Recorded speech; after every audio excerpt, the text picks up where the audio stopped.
Hi, I'm Peps, and for the past few months I've been working on stunts for Mediacorp. The experience was unique and a steep learning journey. Here, let me show you what I mean.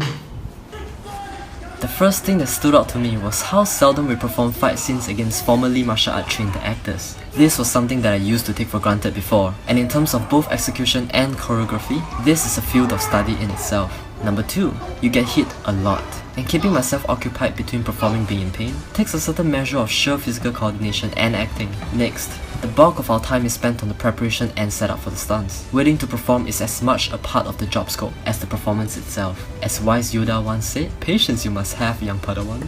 You must also be very receptive to feedback and be able to change your movements accordingly on the fly.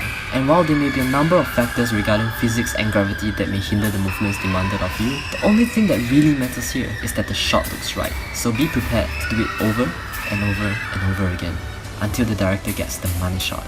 Which brings me to my next point. Stamina is the name of the game when you train for this career, and my do I have a lot to work on in this. Train not until you can do it correctly, but instead, train until you can no longer do it wrongly.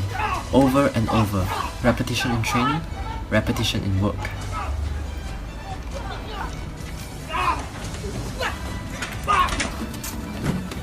Also, remember that holding things shifts the center of gravity. And as much as it is frustrating initially, I've come to realize that it is part and parcel of the job. Too often the script requires you to do falls and acrobatics with one hand occupied. So it is your responsibility to be prepared for it, and also take extra care. This is a big part not to be neglected. Apart from its application as a stuntman, it is also imperative if you want to progress in this line. Unless you are contented with a career of rolling down stair flights at the back of a scene, you will need to hone your acting chops. On that same note, you have to find out what you can and cannot do. Recently I took on the role as a young lawyer in a drama, and did terribly. So dreadfully in fact, that they mentioned reshooting the entire scene with a substitute actor. On the other hand, I've discovered a certain aptitude in acting as an arrogant delinquent.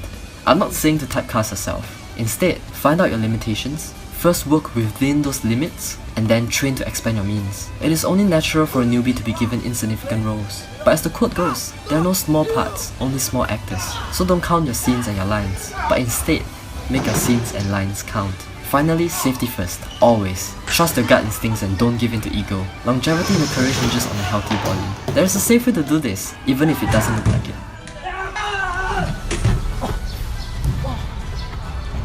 Oh, and as always, try to have a little fun. After all, life isn't just a series of things we need to get done.